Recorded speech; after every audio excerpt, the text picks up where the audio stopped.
You're listening to Beast Over Burden, powered by Barbell Logic. We're Niki and Andrew, your personal professional coaches. We help you take control of your fitness through hard but doable training and nutrition practices that fit your busy life. Build a stronger, healthier version of yourself with lifelong habits. Welcome to Beast Over Burden, powered by Barbell Logic. Hey everybody, it's Niki and Andrew. Howdy. Thanks for being here. Welcome to this week's episode. We have concluded our series on interviewing our coaches and clients. As far as we know, maybe we'll sneak another couple in here. There's no more? We have another one to do, but I think this is going to come out afterwards. When you're listening to this, we've probably concluded it. But we want to do more because I really enjoyed them. I learned a lot. So good. And I knew we had really cool clients and really cool stories, but... And really cool coaches. Yeah. But hearing them and getting more information on how they worked with these really cool people through these interesting scenarios that, while they are unique to that person, it's things that we see time and time again. It never stops being boring. Right. We really do get to change people's lives or help them make it better, and then help really hard times be maybe more joyful. It's really neat. Yeah. Find it refreshing to hear other circumstances, other situations, problems that are being solved. Obviously, we have our own client roster, and there are stories like that in my roster, but those were different. Yep. Those were new, or they were maybe at different points in the journey. Yeah. And it's nice to step back and hear other perspectives and other problems and how they were solved. Gets me excited to go back and try new things too with my clients. Yeah. This episode, we're going to get a little selfish. At least you're going to get selfish, which is something... Be loud and take up space. There we go. We are going to do a meet recap for the one and only Niki Sims. Yeah. Coach Sims. There's another Nicole Sims in this state with my same birthday. And your same And we go to the same drugstore. pharmacy. Every time we have to go through this again. Anyway, if you're out there, I hope you're having a good day. So the story, if we can rewind the clock, we've dropped some hints throughout the year, but why don't we start at beginning of this year, sort of February, March timeframe? The inception of the idea. When the idea first came into your mind that a meet might be fun. That was on the day of or shortly after the day I pulled 405 for a top single.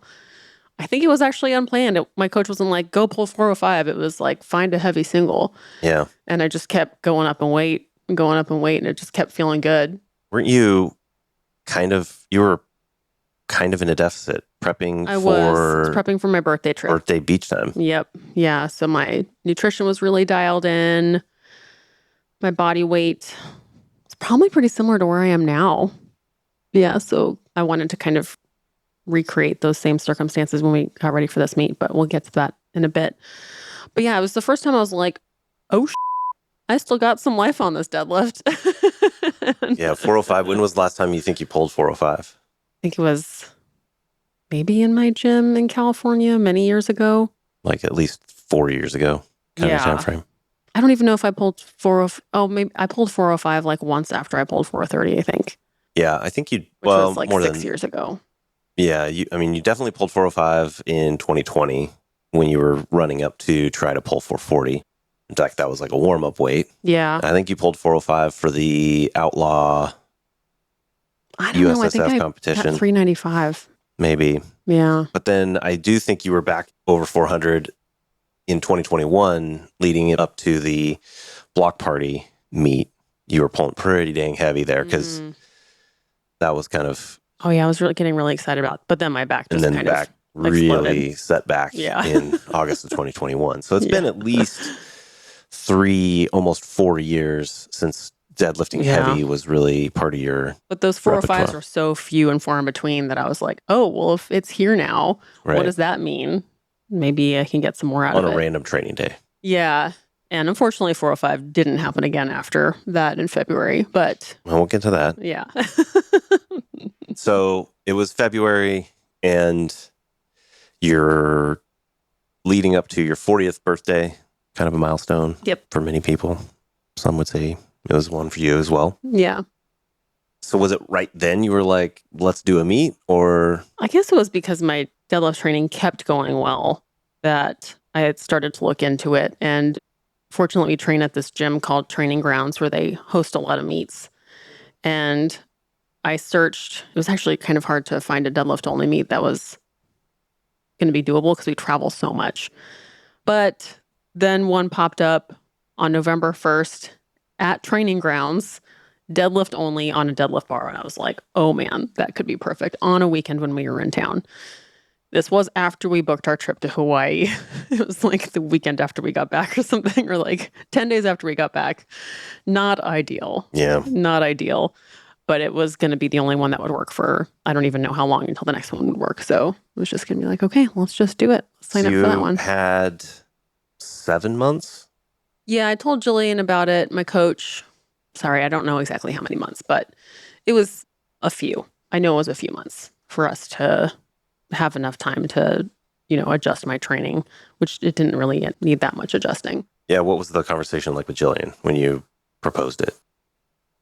She was excited for me because we have talked many times about how competing just doesn't seem important to us anymore. And, not doing the big 3 barbell lifts, I just hadn't made any plans to compete in a meet again. And we have spent so much time just being sure that I could keep deadlifting every week. So to put a competition on the schedule was a positive moment for us to be like, wow, okay, we can do this. And she was like, I think you're going to do great. And we didn't have to change much because I was always deadlifting heavy on Saturday. That's just been my training. Mm-hmm. And it was a Saturday meet. It was a Saturday meet. And back squatting was not really in Wasn't the doing any cards. back squatting. Bench pressing came in for a bit. Had to table that again. Yeah. But so no change to the program structure. Except that we were recognizing this thing that happens to my adductor where it's like I've talked about it before. I thought I'd torn something, but it's like a cramp that doesn't go away. And it would happen after high volume leg presses. And sometimes when I was doing spin hard a couple times a week. So we took out the high volume leg presses because they always messed with my deadlift day when that would happen. That adductor cramp would mess with my deadlift day. So I was like, you know what? Let's take leg press out. I don't care. It's not worth it. And we just replaced that with the power squat machine, which I made sure I always had access to. What is the difference between the power squat and the belt squat? The power squat, you actually experience axial loading. The weight is on your shoulders. Gotcha. Versus the belt squat where the weight is on your hips. So that's different. It looks a lot like a squat, but I like that I can move my hips differently than I would. Like I can put my knees more far forward or shoot my hips back more based on whatever's feeling good. Like, are my knees feeling like they're ready to work? Okay, let's keep my knees forward. Or is my back feeling weird? Let's do something different. Because you have so much contact with the padding, you can change the location of the weight throughout the rep. Oh, interesting. Kind of like that. It feels a little bit more like a safety squat bar, but even you have more freedom. I actually really like it. So reduced volume, yeah, we took out, and I also told her, I was just like, I'm so tired of all this. I think I'm burnt out of volume. Yeah. A 3-year run of tons of reps. 20s and 30s and 40s. And yeah. Literally 40, 50 reps. Yeah. On leg press in particular. Yeah. No, I would look at a leg press sometimes. I just can't freaking. That is so many reps. And then also with drop sets and it was really high rep times. And I was just ready to not have to do that. Yeah. Okay. So, but the overall structure was Monday leg day, Tuesday upper body, Tuesday lower body. Okay. That was the leg press day that became the power squat day. And then it would be Thursday or Friday, depending on life. Thursday, upper body day, and then Friday or Saturday, lower body day. Gotcha. Yeah. So basically the whole week was really prioritized around Saturday being the most important session. Yeah. Heavy deadlift and heavy belt squat on Saturdays. Yeah. And deadlift was the first lift on Saturday. Yeah. What did those, over the course of that 6-7 months, whatever it ended up being, how did that pretty similar wave? Because there was usually a lighter day. I think it was sets of 5, 3x5 or something. Pretty light, 275 or something, sometimes even 225. And then we would go into triples, like sometimes a heavy triple, and then sometimes it was a lot of 315s across, 5 sets of 3, stuff like that. Or we would get up to like, I think I did 5 sets of 3 at like 330 or something. And then there would be some days of heavy single and then some back off work for some volume. Any variation on the deadlift, rack pull? I started deficit? doing an RDL on the Pit Shark machine. I really like it. I'm trying to figure out why I like it so much more than a barbell. I can't figure out the barbells and dumbbells feel really weird on my back, but I really like the Pit Shark RDL for some reason. Yeah. I can't figure out why, but we did incorporate that a few weeks ago. It's the only variation. And all throughout that time, you were traveling twice a month. Yeah. How many different gyms did you train at over the summer? Or because you went to France during this time? You went to... Yeah, I've been keeping this list of all the gyms that I've been to in 2025. And so far I'm at 20. 20 different gyms so far this year. Yeah, in 2025. So yeah, training, I mean, we're only in November, but round it up to December because there's probably going to be a couple more. Yeah, we're going to New York and Boston. Yep. So the rate probably continues. You're probably going to be at least 2 per month. Yeah. Oh, actually, there's one in here that I forgot. Yeah, I got to add this other one before I forget. Okay. Which one? The 12 in Costa Mesa. So a lot of travel. How did that factor in to your program and or your mindset? When we travel, we're usually traveling for work, which means probably going to be staying in a hotel. So who knows what the bed's going to be like, which can play a big role in how good or bad my shoulder and back feels, how well we sleep. That's a case, or that's a circumstance. Our schedule is much less in our control. We're usually working with potential clients throughout a trade show on our feet. Eating is different. Usually alcohol increases. Wish I had control over that. That's a joke, people. That's a joke. Oh, and then just sitting on a plane or sitting down or standing for long hours, that's different than my usual routine. And so finding a gym or getting to the gym is usually in a compromised state. Plus, the barbells were pretty much awful every single time. And so I would have to do something like a mixed grip, which I hate pulling in, or my chalk that I was using just wasn't good enough. I didn't have a deadlift bar with really good knurling. So my ability to perform on those deadlift days was really not consistent. Do you think that you still had good training from that?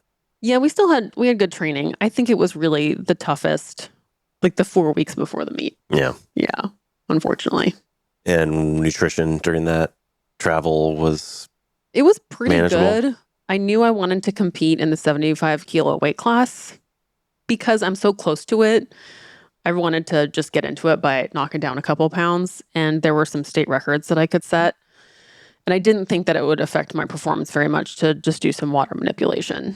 But I knew that I couldn't gain more weight. So I did keep a pretty tight caloric control the whole time, except for when we went to Hawaii. And I really just tried to get to a pretty low body weight before we went to Hawaii. So I knew I would have some wiggle room on the other side, which worked out well. And then when I was in Hawaii, I was just like, let's eat all of these things. And I did, and it was fun.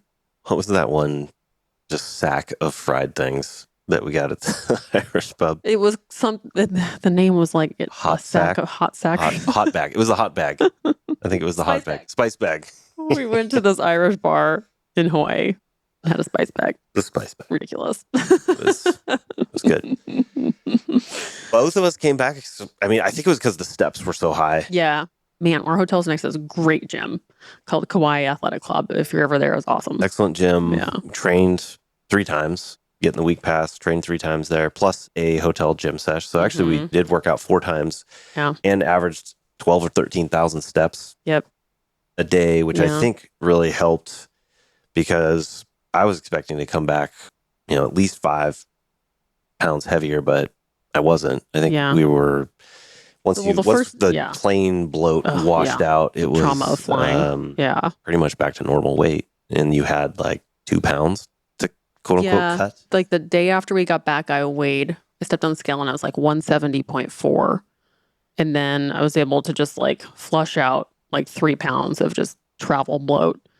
And so by the time I started manipulating water, I was like 167 or something. So 2 pounds away, which is really close. So well, first off, was there a taper going into the meet? Well, I think my body kind of forced me into a taper.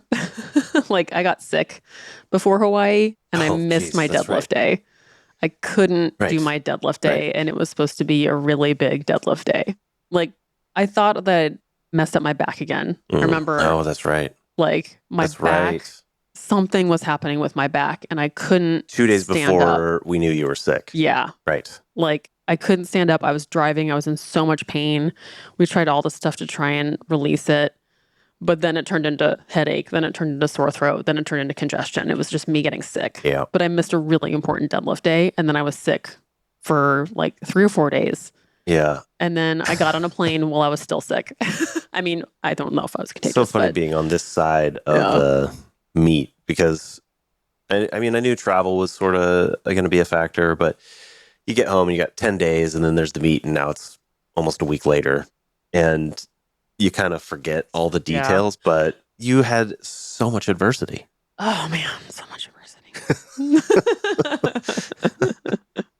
Now, here's a girl, here's a gal who just runs into adversity and then runs. She's a downhill runner. I don't know, Jim. It was a real cat and mouse game there for a while with that heavy deadlift.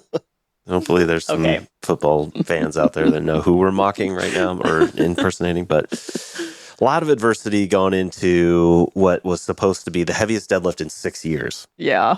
I couldn't even stand up. I literally couldn't stand up for more than 2 minutes. Yeah, totally. I just totally blacked that out. Yeah. And I did not want to remember that day because it was, you had a couple of scary moments actually the last couple of weeks. I had a real kind of scary moment in Hawaii where we were like, do we need to go to the hospital right now? Just uncontrollable shaking and your fingers turned blue for 45 seconds. I started with what I thought was heartburn. Like that would make sense for me to have heartburn, but then it turned into after the spice bag. Spice bag. But then I was literally shaking uncontrollably. I was freezing. I thought I was going to pass out, and my hands turned white. Yeah, I'm like Googling whether you're having. Google's telling me you're having a heart attack. Yeah, I'm like no, it's definitely not having a heart attack here. But another moment of adversity. Yeah. And then you were totally fine like 20 minutes later. Yeah. Well, I threw up then. Started to feel better. Yeah. Wasn't going to go into that much detail, but totally middle of the day. But I didn't feel well for a good 24 hours. I still felt yucky what was weird about that though was you got up totally fine. We went on a hike. We went for a drive, long drive, went for a hike, hung out some more, drove back. This wasn't like a party day. No. We just got back to the hotel at 5 o'clock or something, 4 o'clock. We're getting ready for dinner, and it was just like, boom, you're done. Well, it was after the hike when we went to Niki Beach. I was like, my stomach hurts. And then it only got worse. Yeah. It progressed over time. Right. Yeah. And it was the next day. Guess what? I had a deadlift day to do. And you did it. So I went to Kauai Athletic Club. I had hardly eaten the night before, and I pulled 375. A little bit of grind. Yeah. Like it wasn't some grinding. It wasn't. Yeah. I think it was 375. Or maybe it was 355. Well, and then you missed. I missed something. 380. Missed 390. I really wanted to get more than I had done in this training cycle, but I couldn't. I thought if the stars aligned, months ago when I was thinking and just kind of watching you train and hitting, even though we were training in suboptimal conditions, you were hitting high 300s consistently. Yeah. How many times I pulled 365 was a great amount. I was happy with that. Right. I kind of thought your second attempt would be 405. Then there would be sort of this, what are we going to compromise on? Are we going to swing for the fences? Should we talk about why we decided on the strategy we did? Yeah, so lots of adversity. You're back home. You're starting the water cut. 2 things. What's the weight management strategy for the week? And what's your meet day strategy? So I did a call with my coach. It was, I think, the Monday before the meet. And I knew that she was going to ask me what I wanted to lift. And based on how everything went, I just knew a new PR was not going to happen. Which would be like 435. Would be. Like, okay, well, goodbye to that for now. And so I was like, but I sure would love to pull over 400. So would really love to go 3 for 3 and pull over 400 for my third attempt.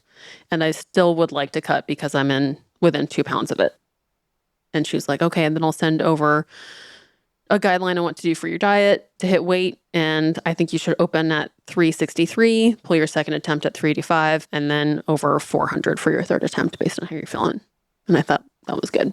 And the seemingly random, why not 365? Because we're pulling in kilos. Yeah. So it was 165 kilo, then 175. And then it was going to be 182.5 or 185. Mm-hmm. Yeah.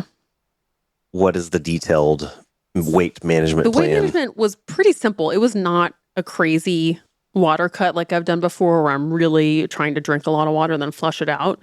I really didn't have to do any of that until the night before when I just stopped drinking water by like 6 p.m. except for a little sips of water. You did some carb management. I did carb management. So we kept my calories. I had been eating, my highest calorie days were like 2,400, but I kept everything under 2,000.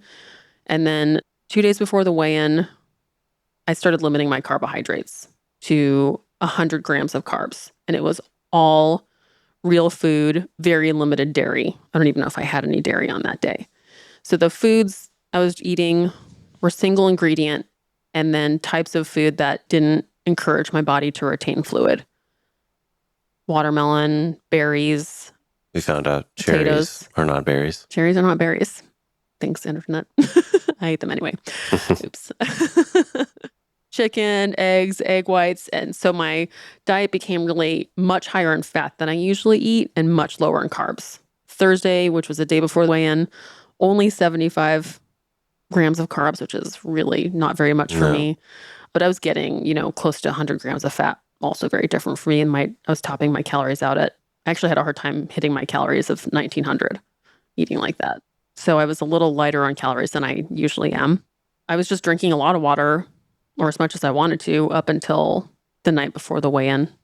And then What's the rationale behind the carb reduction? Carbohydrates invite you to retain water. The less water you drink, the more likely you are just to flush water through your system. And then throughout the week, what was happening to your weight? It was going down consistently. I had a couple of days where I weighed in the same, which I thought was really good because usually I'll have a low weigh-in and the next day we'll be back up. But I had 2 low weigh-ins back to back. And then, I was just drinking a lot of water, higher fiber. And I kept going down on body weight. And I ended up weighing in, it was at like 9:30, 10 a.m. on Friday, having not eaten for 14 hours or had much to drink. I was getting a little loopy. I'm very sensitive to that. Yeah. I don't know how bodybuilders can do it for so long, but I'm very sensitive to that. But I weighed in at 163.9 or something. So Friday morning, the day before the meet, which was nice because you got to refeed essentially and without having to worry about weighing in the day of the competition. But I got to imagine that still was more adversity. Yeah. And I was noticing the week when I was still doing my training and I told Jillian's like, my muscles are feeling weird. Yeah. Like they had that feeling like you'd just been sick and you're coming back into training and you're like, why does it feel like I'm like sore in the moment? It didn't feel good. Mm-hmm. I was feeling pretty sus. And I was trying to remember. Yeah, things were sus. Okay. But I was trying to remember how I'd felt peaking before. Because usually when you're going through a taper, you feel just like garbage. Well, but the last time you peaked for like your 40 attempt or your for 30, you weren't also cutting, were you? I don't think so. Yeah. Like the time you tried to pull for 40 wasn't for meat. It was just... I think it was just an online meet. I think you were just trying to pull for yourself. Oh, yeah. The 2020 pull. The 2021 event was for Outlaw. I don't remember any of this. I'm glad you do. Yeah. You were also just naturally a little bit lighter back then, I think. Yeah. And even though you haven't been lifting as heavy, you've been putting on muscle for the last 3 years. I have a lot more leg and ab mass now. So it's tough to compare, but I can't imagine that less than a third of your normal, like what is your normal carb? 250, 300? It's definitely above 150. Oh, wow. Depending on the day, it gets in the 200s. Under 50% of your normal carb intake. And things just felt a little heavier. I just weren't feeling good. Like I was doing these light weights and I was like, these light weights feel really hard. Like I do not like how these are feeling. Yeah. And so I was just feeling a little weirded out by that. And then I do the weigh-in and then I immediately go get this delicious breakfast of pancakes that had bacon within Found them. a new breakfast Oh spot. my God, it was Yeah. so good. This Went was on with my Halloween. day. Yeah, it was on Halloween. So I just wanted to like relax the night before and I was trying to get everything packed. I was just trying to plan every little single thing I can, put my bag together, get my food all situated. And I didn't know the schedule with deadlift only. You just kind of wait until everybody's done, like they do squat and bench. Then you just stroll in and do your deadlift. But thanks to you, you were there for the TKC booth. They were live streaming the meet and you could see the lifting cast. So I was able to keep up with it. But I had it in my head for some reason. I was going to be lifting at like 11. And it was really hard to manage both my nerves and my food until I was actually able to go lift, which was like 2 or something. Well, yeah, because you had to be there for the rules briefing at 7:30, 8 o'clock. Yeah. And so you kind of get the nerves walking in there. Yeah. I had set up the booth the day before and then kind of worked the booth in the morning. But I wanted to make sure you got out of there. But it's tough. The adrenaline management is hard, especially when it's that kind of trying to manage the timing Yes. of something that's... When do I eat? Am I drinking enough water? I don't drink too much water. What about caffeine? I took your word for the 11 o'clock. I mean, I've been a meet director many times, so I have a kind of a rough idea of how long a flight takes, but I didn't really understand how many people or how exactly it was going to be structured until I saw 4 flights. the lift order that morning, and I'm like, you're not lifting for like 5 hours. Yeah. You need to get the hell out of here. Oh my God. Yeah. I'm so glad I did a local meet because Yeah. I just went back to the house. Right. And you like traveling, you don't get to do that. You just have to hang out in the gym and it's exhausting. So I don't know if that did me any favors, but. Well, yeah. I mean, I can even remember last times that I competed, I would at least try to go out, sit in the car. Yeah. I knew I put couldn't some be headphones in the space. on. If you're in there listening to the crowd waves, Yeah. as people, typically the third attempts are when people finally start getting into it and really yelling. Your adrenaline's going, just kind of like riding that wave doing at over the house and anyway. over and over again. It was tough. I was like just nervous I was going to miss something. And I, of course, dreamt about it all night. And my stomach was pretty much a mess for the day. Yeah.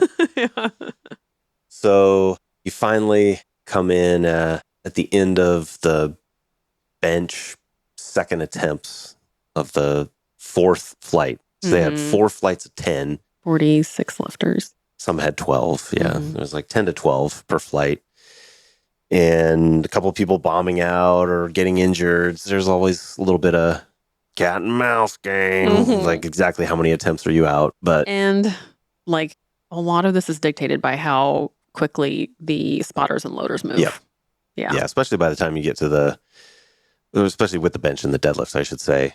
And the squat in particular, the squat and the bench, not the bench and the deadlift, but even the deadlift.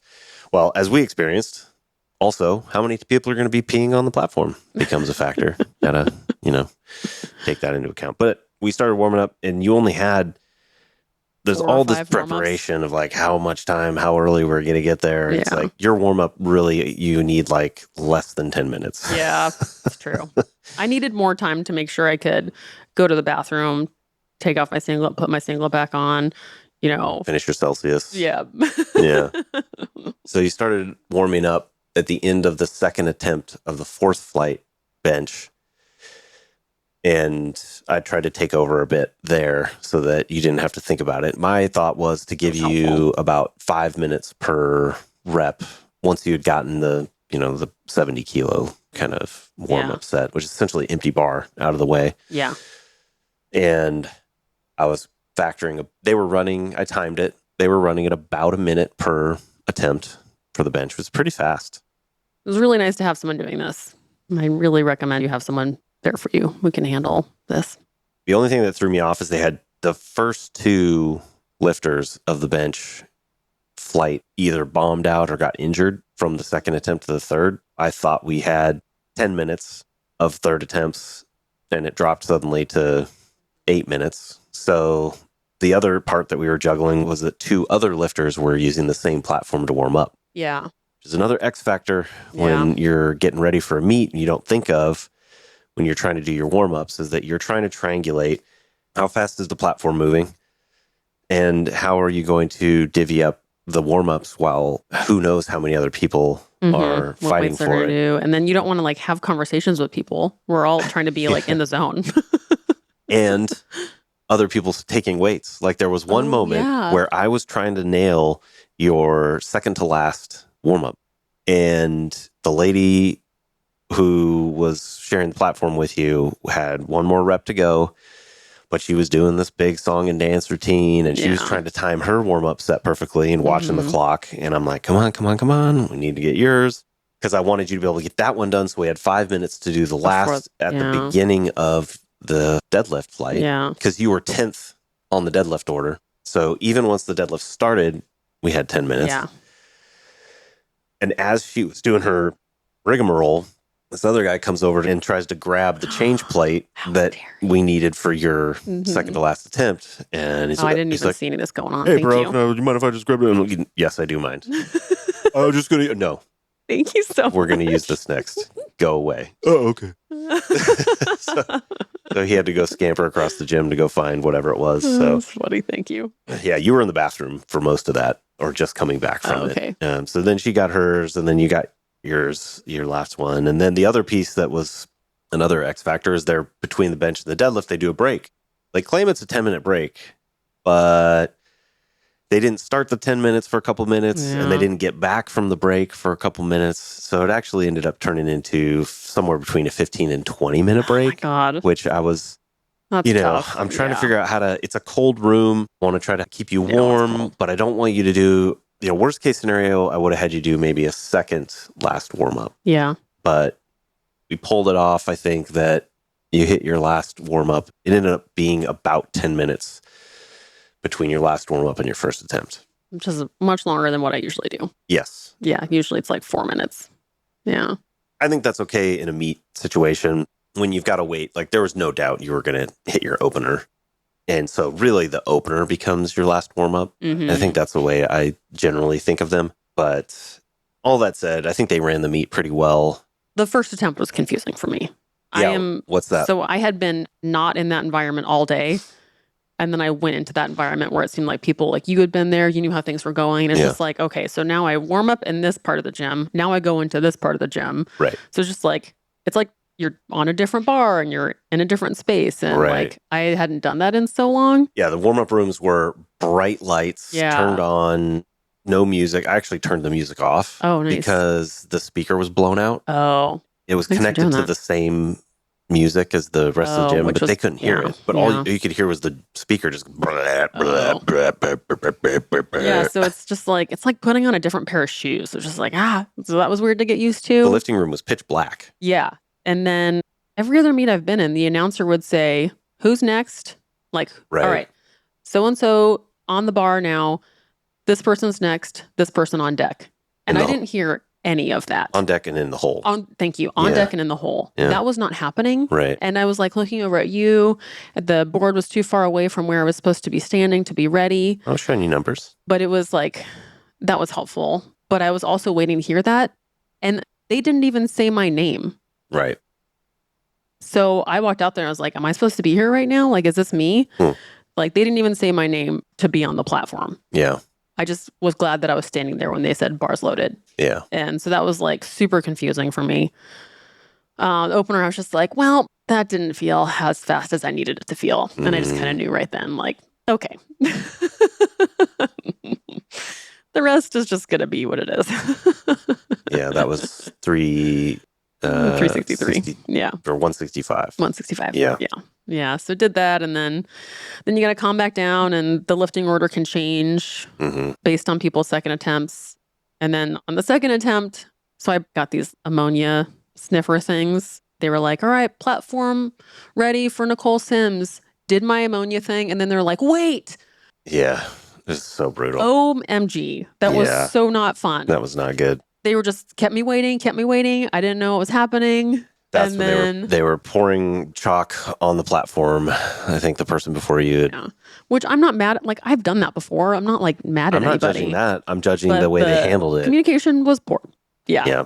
Then I did my second attempt and I was like, oh boy, that was also heavy. It's the first time I've seen what I would say it was a grind, Yeah. but it wasn't a bad grind. It wasn't. There was no doubt you were going to get it, Yeah. but there was a moment mid shin where I knew you probably had your first whisper of doubt. It made me pretty confident that my third attempt that I wanted was not going to happen.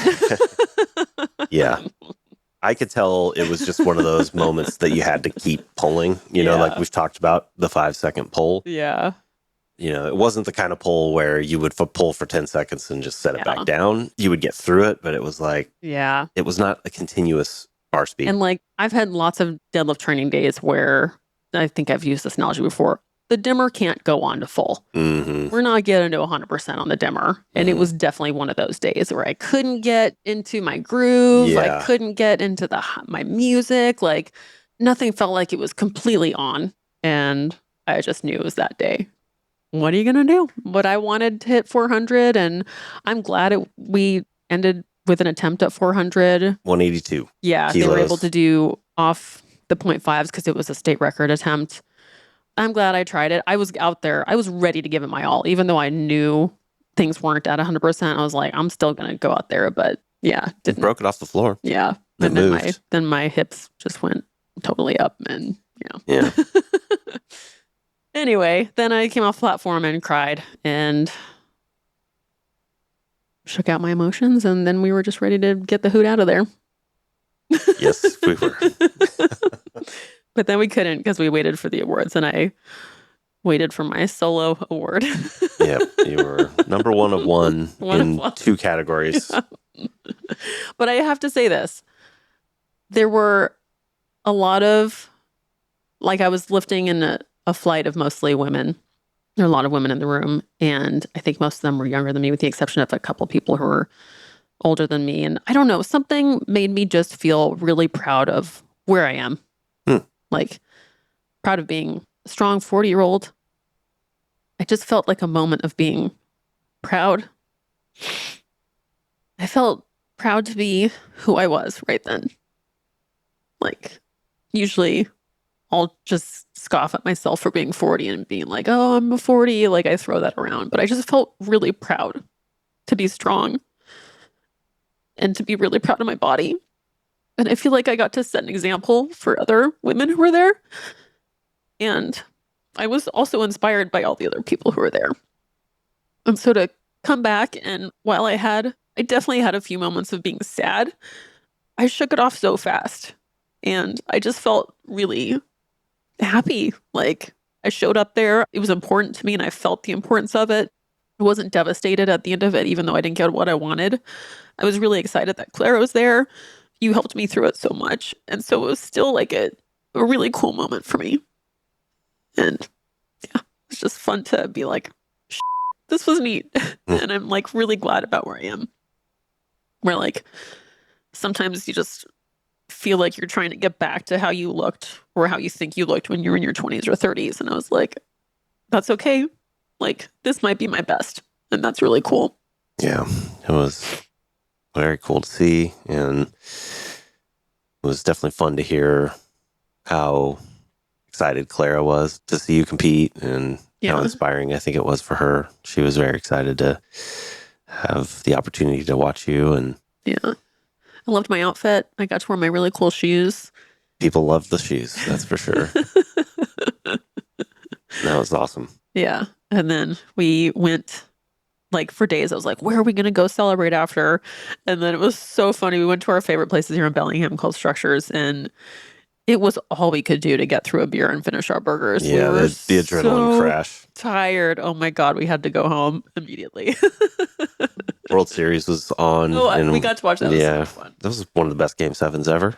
But it was for both of us. I mean, and I didn't really feel the adrenaline, but I'm in the adrenaline environment, or I was all but about an hour that day. And yeah, it was a crash afterwards. And I had been like for days like, but how does it affect my meet? How does it affect my meet? How does it affect my meet? Like so neurotic about planning. Yeah. Like very over the top about planning as much as I possibly could. And I was definitely impacting the lives of the people around me. It was definitely a gear that I had not fully experienced. I try to warn people that I get weird, and then I'm like, don't use this as an excuse, but then I just can't help it. Like, it just means so much to me that I want things to be a certain way. I don't want to have to deal with unknown things on meet day. I really don't.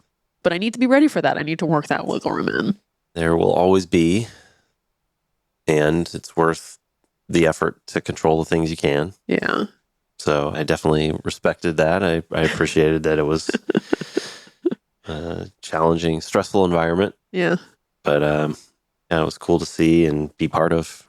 It's the first meet I think I've been in, like legit meet. I've been able to be part of with you, and that was a lot of fun. Yeah. Hope it's not the last. And I think it'd be interesting to take a couple shots at 405 plus. Yeah, we will. I mean, we're just basically just for the fun of it. Right back to the same thing that I was doing, because I didn't like, usually after a meet, clients will be like, I need to blow all this up, or now this is different, or you get like so burnt out of chasing that that thing that day for 1RM that you just can't wait to do something different. But I was thinking about it, it's like, I don't know, I think I just want to go back to putting on leg meat and you know, seeing how my shoulder can do. Like, training looks almost exactly the same. You did have a little bit of like, I don't really want to do this earlier in the week. Oh yeah, I was really not feeling like going back to that gym for a workout. The adrenaline. Like, just being back in that space. I feel like I was there enough for a while, but I went back and did it. It was fine. Bit of the don't defecate where you eat kind of problem. Would you recommend doing a meet in your home gym to? Oh yeah, I mean. By the way, people at training grounds are incredible. Oh, that's so awesome. Like, it's a great space. Rearranged. Yeah. Oh my God, continue to be blown away too, how many times they move equipment, and often for just a weekend thing. Like one day. Incredible space. And the meet, I mean, we had a couple issues, but with any meet, there are going to be issues like that. Again, having managed many, I think that overall it was well done, especially for an organization that is relatively new. So hats off to the meet directors of the powerlifting United. And to Training Grounds, awesome work. And yeah, I would. Yeah, if you can compete at your home gym, you do it. Yeah, but know that maybe the next couple of workouts you might be not thrilled about heading back. Potentially. I mean, I could have worked out at the home gym, but it was cold, and I think I was just like, ugh. Yeah. But you got to get through that, and it's totally fine. Like, I had a great lower body session on Tuesday. Perfect. Legs felt way better than they did the week before the meet. Thanks, legs. Yeah. Is there anything that you learned from either that prep cycle or the nutrition management that you're curious about experimenting with differently now? Well, I do think that while I really like things about how I look when I am weighing 164 to 166, I just don't feel very good. I don't feel as powerful.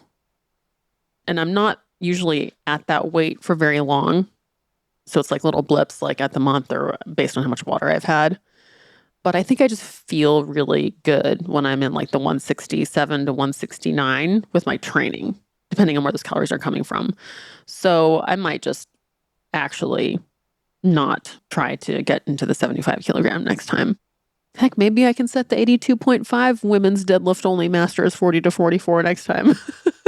It's interesting. Such a tight window to operate, because I'm pretty sure every time I've heard you report 170 as the weight, that's like a no-go. I usually don't like it. Yeah. But then, but 167 like I said, to depending on where the calories are coming from. Yeah. Like if it's me eating spice bags in Hawaii where I'm 170, like that doesn't feel very good. Gotcha. Yeah. But if you have like veins popping out from a massive pump. Yeah. Like if it was totally swollen, like that feels fun. So yeah, I might not do that. Early in the week, you made a comment about the higher fat feeling good. I felt pretty high energy even though I was eating fewer calories, which was nice. Anything you wanted to experiment with on that, or? I just want more avocado in my life. I really enjoyed all that without avocado. More avocado toast. Yeah. Awesome.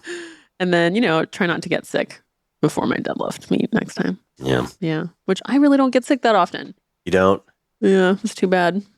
I'm trying to think if there's going to be a stretch where travel won't be adversity to overcome. I don't see me doing that because I really value travel. Yeah. I mean, I'm in control of that, gonna but say, I really like traveling. This next 3-4 weeks and post Thanksgiving might be the only time. I don't want to do that. I'm just saying, if you're warming up on a heavy single on a post Thanksgiving Saturday, Oh, yeah. I mean, at this point, anytime I feel that way, load it up. do it. Send the weights. Send it. Awesome. Well, thank you for sharing. You for asking these questions. Thanks for listening. I got so much support from my clients and from you all who listen, and then people on my Instagram. It means a lot. Thank you. And on that note, what if people want to go compete for deadlift themselves? Yeah, if you have any questions about what that would be like, I'll be happy to do a call with you. So would Niki Berman, Chrissy Berman, Ian Rossi, we're all on what we call the Block Experience team. Chrissy Gilby. What did I say? Chrissy Berman. Niki and Chrissy suddenly got married. Niki Berman and Chrissy Gilby. We're all on the Block Experience team, which means you can schedule a call with us and we'll just answer your questions. barbelllogic.com/experience. Bye-bye. That's it. Bye.